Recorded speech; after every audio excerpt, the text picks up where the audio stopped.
Giovana, te irrita quando as pessoas te perguntam se você transa com homem ou com mulher? Eu me pergunto, diante dessa pergunta, de qual a necessidade dessa pergunta. Oi, eu sou a escritora e roteirista Tati Bernardi e inventei esse programa para me autocancelar. Afinal de contas, eu tô aqui sentadinha no meu privilégio e eu acho que tem um monte de gente que pode me ensinar a ser menos preconceituosa, menos limitada, menos ignorante. E é por isso que eu estou hoje com a divina Giovana Eliodoro, que é historiadora, comunicadora e escritora, e que está aqui para me dar tapinhas certeiros e espero com muito amor. Oi, Giovana. Eu queria, antes de mais nada, agradecer pelo convite de estar aqui hoje e dizer do quanto é importante esses momentos de troca e esses leves tapas na cara que a vida não nos deu, mas os encontros podem nos proporcionar. Giovana, eu tenho uma grande amiga, há mais de 10 anos, eu conheci ela como homem e ela começou a fazer a transição de uns 3 anos pra cá. Desde então, eu passei a tratá-la com todo cuidado, sempre elogiando, sempre cuidando, com muito medo dela sofrer preconceito e de sofrer de uma forma geral nesse mundo machista, preconceituoso. Esse meu cuidado exagerado faz bem pra ela? É legal? Ou eu tô, sei lá, sufocando ela e essa também é uma forma de preconceito? Eu acho que existe um ponto primordial para entender a vivência de pessoas trans e travestis, que é compreender a diversidade e as especificidades dessas pessoas. E aí, o que você está querendo dizer com isso, Giovana? Eu estou querendo dizer que boa parte das vezes, ou melhor, estruturalmente, não boa parte das vezes, mas cotidianamente, pessoas trans não são humanizadas. E elas não são humanizadas ao ponto de não serem reconhecidas enquanto sujeitos, né? E nessa vivência cotidiana, boa parte das vezes, quando as pessoas vão lidar conosco, né, com corpos, travestigêneros, travestis e transexuais, transgêneros, nesse guarda-chuva todo de possibilidades, as pessoas sempre nos colocam nesse lugar do cuidado, da desculpa, da calma. Tanto é que as pessoas sempre vêm conversar comigo assim, calma, a pessoa nem falou nada, ela não me disse nem um bom dia. Aí a pessoa já chega assim, me desculpa se eu falar alguma coisa errada. Sim. Aí já fica assim, calma, vamos com calma.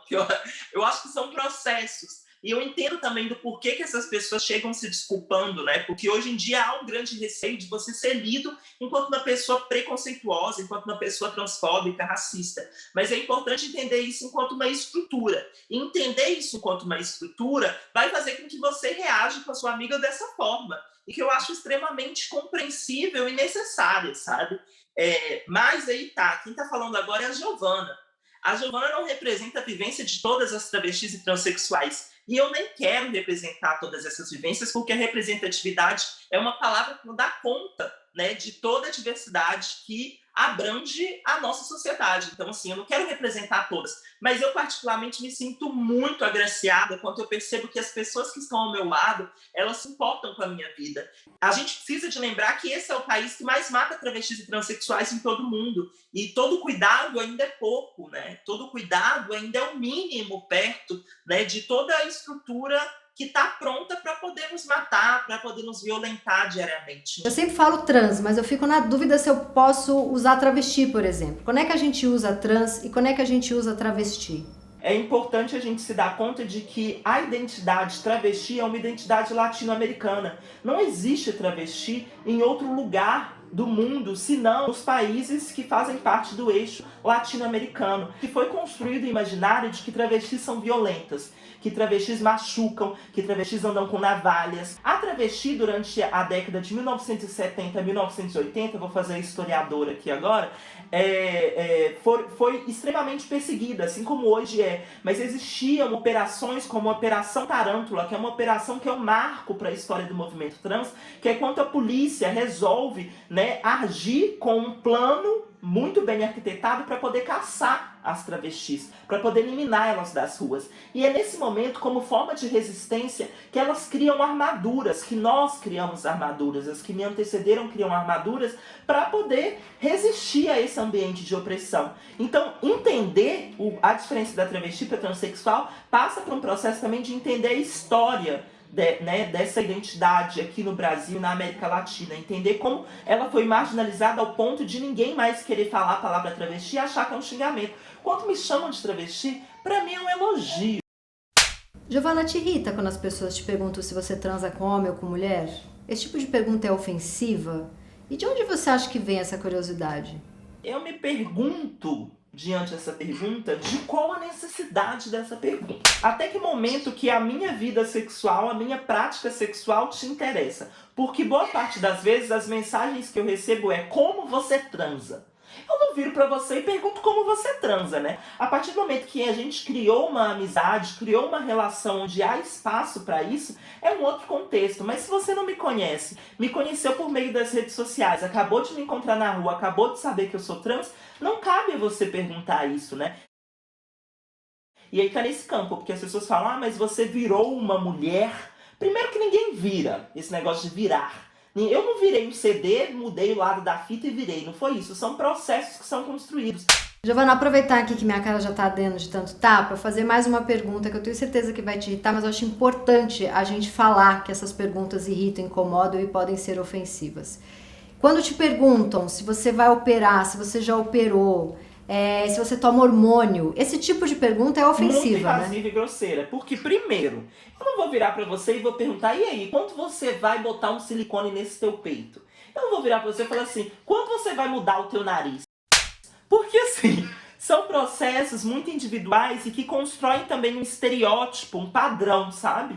Muito higienista, que é de que para eu ser lida e reconhecida enquanto a minha identidade que eu assumi para você, eu preciso de passar por uma cirurgia, eu preciso de tomar hormônio. E aí um parêntese, em caixa alta agora. Nenhuma pessoa trans, travesti, travestigênero, em hipótese alguma, precisa de tomar hormônio ou passar por um processo de mudança física para poder assumir a sua identidade. A partir do momento que essa pessoa falou que essa é a identidade dela e que ela deseja e necessita ser tratada através desse pronome e dessa forma, isso deve ser respeitado. Eu já tive vontade de ir pro carnaval vestida de homem e já dei risada e me diverti com alguns amigos vestidos de mulher. Aí começou todo um papo de que isso não podia, num primeiro momento eu achei chato, aí eu resolvi aprender um pouco mais sobre o assunto e tô aqui para aprender mais com você. Explica pra gente por que isso pode ser desrespeitoso. São questões muito importantes de serem discutidas, porque quanto a gente fala de que travesti ou transvestir-se de um outro gênero não é uma fantasia, a gente precisa de entender esse processo de uma forma que vai além da vestimenta. Quando você quer se vestir de homem, você quer construir o imaginário de que homem veste camisa, veste bermuda, mulher veste saia, usa maquiagem, etc. Isso é extremamente problemático, eu não preciso nem te falar o porquê, né? Porque a gente, partindo desse pressuposto, a gente já está construindo um imaginário aí de que ser homem é assim, ser mulher é assim. Quantas pessoas se transvestem de um outro gênero, que não é o seu próprio, elas estão construindo um processo de ridicularização. E aí é que está o problema. É importante a gente considerar isso e entender também esses processos históricos e sociais que fazem com que essa ridicularização seja problemática e coloque a minha vida em jogo, né? Porque a partir do momento que você pode ridicularizar a imagem de alguém, isso te dá o direito também para desumanizar essa pessoa, para retirar a vida dela. Quando a gente acha difícil, complicado e chato aprender esse monte de coisa que você está ensinando pra gente e ler sobre o assunto, comprar livros, ler matérias, enfim, se informar e sair do nosso lugarzinho quentinho da ignorância, essa nossa dificuldade é porque são informações muito novas e a nossa cabeça começa a doer com tanta coisa pra gente aprender? Ou é porque é simplesmente difícil sair do nosso lugar confortável, de ficar replicando conservadorismo e, enfim, a nossa vida de cis branca heterossexual privilegiada? Eu acho que são ambos, assim, né? Tem processos individuais nessa construção toda. Tem gente que pode realmente estar achando difícil, mas está tentando compreender, ou está achando cansativo, denso, porque de fato são discussões densas e que não podem ser também colocadas num eixo raso, sabe? Tipo assim, eu não vou falar disso de uma forma rasa. Quando você, vamos mais além, você se questiona quantas pessoas trans fazem parte da minha vida, quantas eu tenho como amiga, quantas entram na minha casa, quantas pessoas trans, travestis eu já abracei, quantas você segue na internet ou quantas você conhece para além da internet também, né? Porque a gente cria esse imaginário virtual, mas quantas estão ali, entendeu? E aí, quando eu pergunto isso, é pra gente entender o quanto a transfobia é estrutural ao ponto dessas pessoas serem retiradas do convívio social e do espaço de cidadania e de troca de relações pessoais. Quantas pessoas trans estão na universidade é um bom questionamento, mas quantas pessoas trans você tem como referência, entendeu? Quantas você vai ali pegar um texto para ler e vai ver como uma referência bibliográfica? Quantas você vai ali ter como uma referência de pensamento? E uma referência de pensamento também para além do campo da sexualidade e da identidade de gênero. E você fica cansada de ser chamada para falar de transgeneridade, sendo que você é uma historiadora e poderia ser convidada para falar de outros milhares de assuntos? Para mim é doloroso. Sabe por que é doloroso? Porque é um processo que eu não sou humanizada.